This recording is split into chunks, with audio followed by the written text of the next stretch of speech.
नमस्कार, VK news देख रहे हैं आप और मैं हूं आपके साथ मयंक ग्रोवर।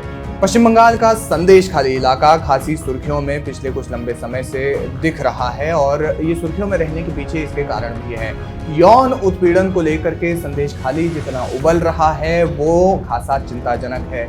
महिलाओं ने आरोप लगाए हैं कि शाहजहां शेख और साथ ही साथ टीएमसी के जो नेता थे वो आते थे, जबरन उनका यौन उत्पीड़न करते थे और फिर उन्हें उनसे काम भी करवाते थे, साथ ही साथ उनकी जो ज़मीन है वो भी हड़प देते थे। बताया जा रहा है कि उस दौरान शाहजहां शेख और उसके करीबियों ने करीब 142 एकड़ की जो ज़मीन है वो हड़पी थी, जो कि और इसके बाद शाहजहां शेख के खिलाफ जो आरोप थे वो बुलंद होती चली गई, हर एक आवाज़ बुलंद होती चली गई।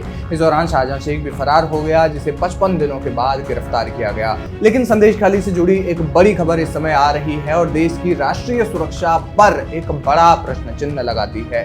शाहजहां शेख के करीबी के घर पर बड़ी मात्रा में अवैध हथियार बरामद हुए हैं, बम बरामद हुए हैं और बड़ी संख्या में जो असला बारूद है वो बरामद हुआ है।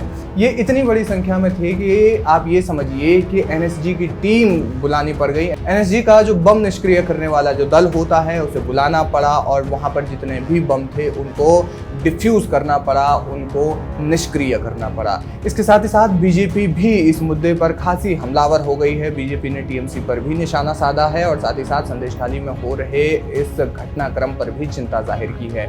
बीजेपी के आईटी सेल के प्रमुख अमित मालवीय ने इस मामले में कहा है कि बंगाल की मुख्यमंत्री ममता बनर्जी मुख्यमंत्री होने के अलावा बंगाल की गृह मंत्री भी हैं और जिस तरीके से इस इतनी भारी संख्या में असला बारूद बरामद हुआ है, बम बरामद हुए हैं, वो चिंताजनक है और देश की राष्ट्रीय सुरक्षा पर एक सेंध लगाने की कोशिश है। उन्होंने कहा, ईडी अधिकारियों पर हमले के सिलसिले में छापेमारी के दौरान सीबीआई ने संदेशखाली के सरबेरिया में भारी मात्रा से हथियार और गोला बारूद बरामद किया है। पश्चिम बंगाल की गृह मंत्री के रूप में ममता बनर्जी को ये बताना चाहिए कि राज्य में अवैध हथियारों का इतना भंडार क्यों है, ये खतरनाक है। उन्होंने आगे लिखा कि बमों को डिफ्यूज करने के लिए एनएसजी को तैनात किया गया है, पर पश्चिम बंगाल सरकार से सीबीआई को मामले की जांच से रोकने के लिए सुप्रीम कोर्ट का उन्होंने दरवाजा खटखटाया। हथियारों की यह खेप देश के खिलाफ युद्ध छेड़ने वाली आतंकी कार्रवाई के अलावा और कुछ नहीं है। हालांकि सवाल ये है कि ममता बनर्जी उन आतंकवादियों को बचाने की कोशिश क्यों कर रही है जिन्होंने इतनी बड़ी मात्रा में हथियारों को जमा किया है। आपको बता दें कि संदेशखाली में कई स्थानों पर तलाशी अभियान के दौरान सीबीआई ने विदेशी पिस्तौल सहित कई हथियार और गोला बारूद बरामद किए। कम से कम 12 बंदूकें बरामद की गई। अधिकारियों ने बताया कि यह तलाशी अभियान तृणमूल कांग्रेस के नेता रहे शाहजहां शेख के समर्थकों द्वारा प्रवर्तन निदेशालय की टीम पर हमला किए जाने की घटना से जुड़ा हुआ है।